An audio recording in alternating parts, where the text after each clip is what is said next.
दोस्तों आपके लिए फिर एक नई कहानी लेकर आया हूं जिसका शीर्षक है बीरबल ने कैसे बचाई निर्दोष की जान। अकबर का दरबार हमेशा से ही न्याय, बुद्धिमानी और बहसों का केंद्र रहा करता था।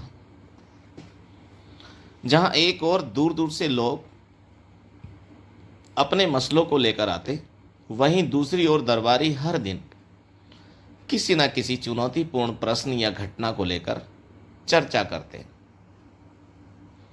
ऐसे ही एक दिन दरबार में एक अजीब मामला सामने आया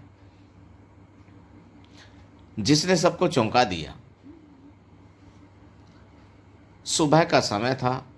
अकबर दरबार में अपने सिंहासन पर विराजमान थे और बीरबल सहित सभी प्रमुख दरबारी उपस्थित थे। तभी नगर का कोतवाल भागता हुआ आया। उसके पीछे दो सैनिक और एक कैदी था। कैदी की अवस्था दयनीय थी। वह लगभग 35 से 40 वर्ष का एक सीधा साधा ग्रामीण व्यक्ति था। कोतवाल ने झुककर सलाम किया और बोला, महाराज, हमने इस व्यक्ति को रंगे हाथों पकड़ लिया है।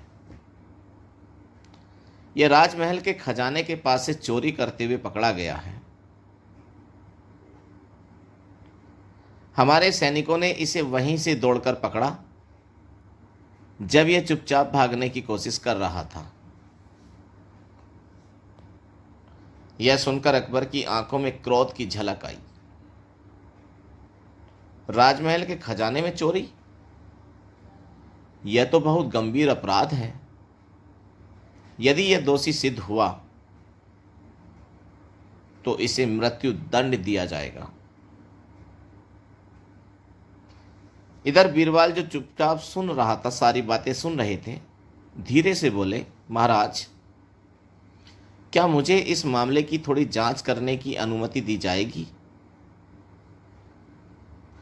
अकबर ने सिर हिलाया। बीरबल, तुम्हारी बुद्धिमत्ता पर मुझे पूरा विश्वास है। यदि यह निर्दोष है तो सच्चाई जरूर सामने आनी चाहिए, लेकिन यदि अपराधी निकला तो उसे छोड़ना न्याय के विरुद्ध होगा। बीरबल ने कैदी से धीरे से पूछा, तुम्हारा नाम क्या है?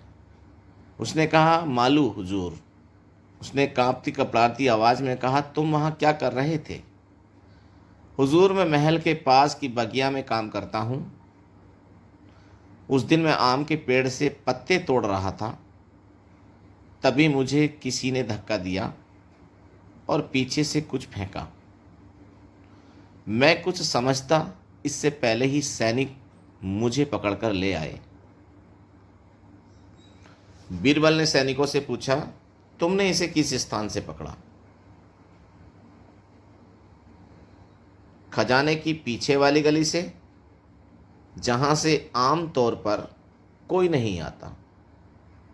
वहां सिर्फ कर्मचारी ही आ जा सकते हैं।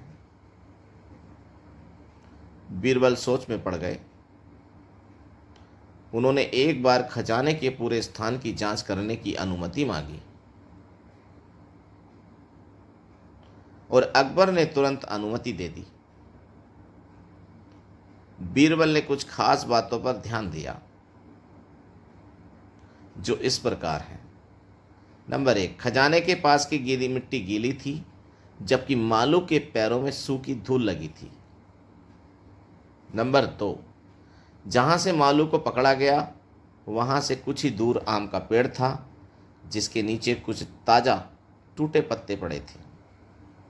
नंबर 3, खजाने के दरवाजे पर एक अदृश्य फंदा लगा हुआ था, जो कि नया प्रतीत होता था।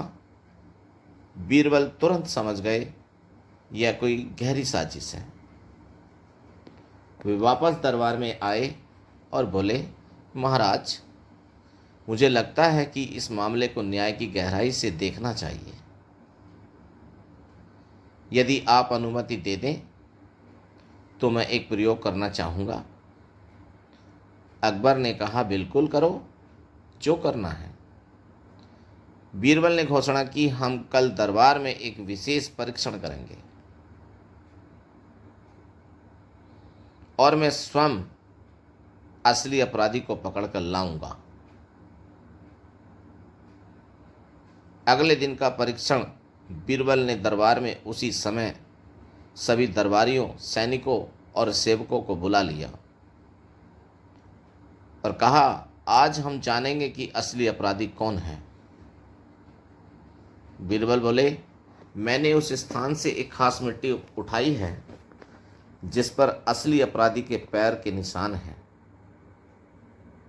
जो भी व्यक्ति वहां गया होगा उसके जूते पर वह मिट्टी जरूर लगी होगी। दरबारियों में हलचल मच गई। बीरबल ने एक एक करके सभी सैनिकों और सेवकों के जूते दरबार में चेक करवाए। जैसे ही एक खास दरबारी का नाम सामने आया, शेख बदरुद्दीन, वह थोड़ा हड़बड़ा गया। बीरबल ने उसकी ओर इशारा करते हुए कहा, शेख बदरुद्दीन, जरा आगे आइए।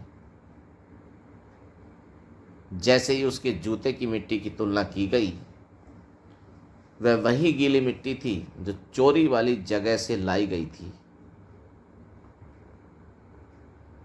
अब बीरबल ने महल के रक्षक से कहा, जरा इनसे पूछिए, कल रात आप कहाँ थे? शेख घबरा गया। उसने झूठ बोलने की कोशिश की, लेकिन बीरबल ने उसे घेर लिया। तुम्हारी योजना थी कि चोरी करके मालू पर आरोप लगा दिया जाए। तुम जानते थे कि मालू सरल है और खुद को बचा नहीं पाएगा, लेकिन तुम यह भूल गए कि सत्य को कोई दबा नहीं सकता। बदरुद्दीन पसीने पसीने हो गया। आखिरकार उसने सब कबूल कर लिया। उसने बताया कि वह कई वर्षों से खजाने तक पहुंचना चाहता था, लेकिन खुद पर संदेह न हो इसलिए उसने किसी भोले व्यक्ति को फंसाने की योजना बनाई थी। दोस्तों, कहानी आपको कैसी लग रही है? प्लीज़ चैनल को सब्सक्राइब जरूर करें। अकबर ने गुस्से में कहा, ऐसे विश्वघाती को कड़ी से कड़ी सजा दी जाए। बीरबल ने मुस्कुराते हुए कहा, महाराज, मालू निर्दोष है। मालू की आंखों से आंसू बहने लगे। वह बार बार बीरबल के चरणों में गिरने लगा। हुजूर, आपने मेरी जान बचा ली। मैं जानता था भगवान किसी न किसी रूप में जरूर आएंगे। अकबर ने बीरबल की प्रशंसा की और कहा, बीरबल, एक बार फिर तुमने साबित कर दिया कि बुद्धिमत्ता और न्याय का संगम ही सच्चा राजधर्म होता है।